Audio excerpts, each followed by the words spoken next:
Nous sommes désormais en plein centre-ville de Salerne pour continuer notre exploration de l'art de la céramique. Ce matin, nous avons rendez-vous avec Mathias et Sophie, un couple de potiers qui s'est installé ici. On a rendez-vous dans leur atelier.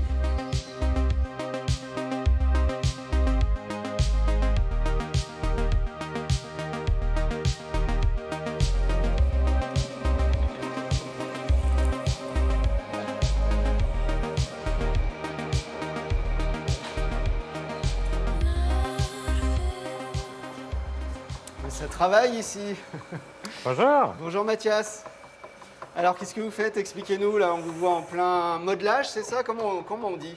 On appelle ça du tournage, hein, tout simplement, Tournage. parce que la fonction de la machine, c'est de tourner pour pouvoir créer ce qu'on appelle donc, la force centrifuge. Et c'est ce qui va nous pouvoir permettre de donner vie donc, à un bloc de terre, le transformer en objet qu'on a décidé donc, auparavant.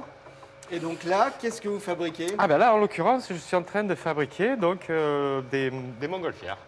C'est un peu votre emblème, la montgolfière, avec Sophie? Oui, c'est quelque chose qui fait partie de nous. Et c'est vrai que c'est un des objets qui nous identifie, oui, effectivement. Oui. Et alors vous travaillez beaucoup la terre de Salerne, hein, c'est vraiment... Le but, c'est de travailler local? Exactement, oui. Enfin, je veux dire, dans un mouvement et un monde où on essaye donc de favoriser les circuits courts, ça nous paraissait important et ça nous tenait vraiment à cœur de travailler avec la terre sur laquelle on marche ici, quoi.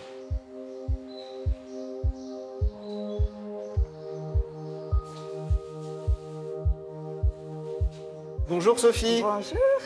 Alors expliquez-nous, qu'est-ce que vous êtes en train de faire là? Là, je suis en train de faire les dessins. Donc, je grave à travers de la terre blanche qui a été mise sur un pot que Mathias a fabriqué en terre rouge. Et donc, je grave à travers pour pouvoir faire des dessins. D'accord. Donc c'est un travail d'équipe, c'est ça? C'est ça. C'est un travail à 4 mains.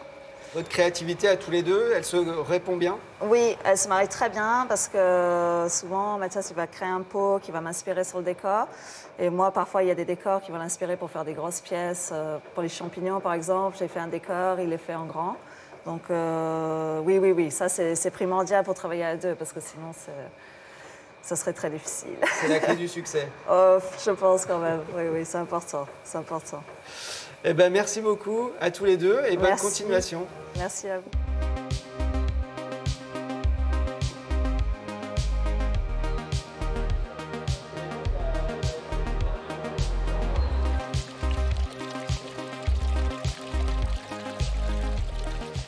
Cédric Dubois, bonjour. Bonjour. Vous êtes le maire de Salerne, on est ici Oui. dans la place centrale du village. On a vu l'atelier de Mathias et Sophie. Est-ce qu'il y en a d'autres comme ça à Salerne, des jeunes céramistes qui s'installent? Il y a une très belle dynamique sur Salerne, puisqu'on compte une trentaine de professionnels de la céramique et de la poterie. Et effectivement, on a une vingtaine de boutiques sur la commune de poterie. Et justement, vous, en tant que maire, qu'est-ce que peut faire la commune pour essayer de développer ce savoir-faire? Le rôle de la commune, c'est d'impulser, avec les acteurs du territoire, une dynamique pour faire connaître l'activité de la céramique et de la poterie. Et en l'occurrence, de travailler ensemble à trouver des solutions, comme créer effectivement des événements, des lieux, des cheminements, pour faire connaître effectivement ce patrimoine local. Merci beaucoup, monsieur le maire. Ça tombe bien parce que nous, on va aller voir au musée Terra Rossa. C'est le musée de la céramique de Salerne.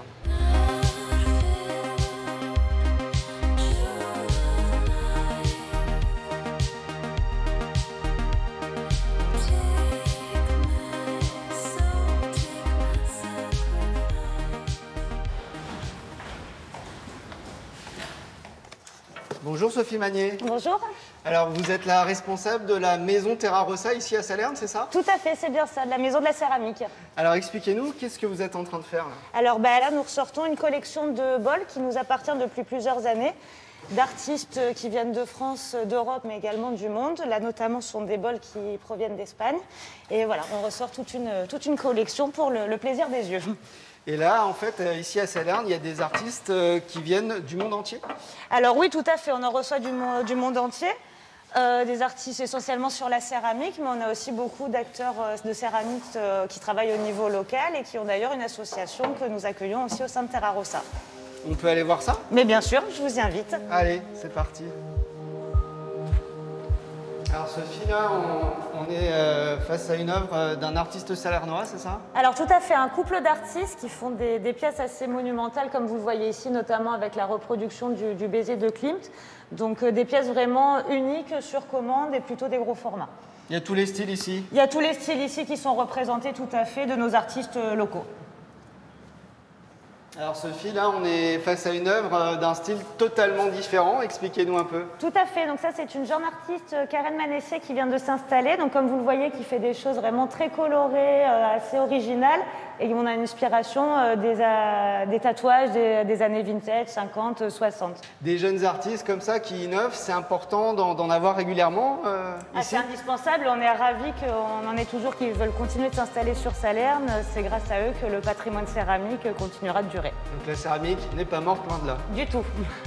Merci beaucoup. Merci à vous. Vous le voyez, l'art de la céramique reste bien vivant à Salerne. Demain, changement de décor, nous vous emmènerons à la découverte du patrimoine historique et même archéologique de la ville.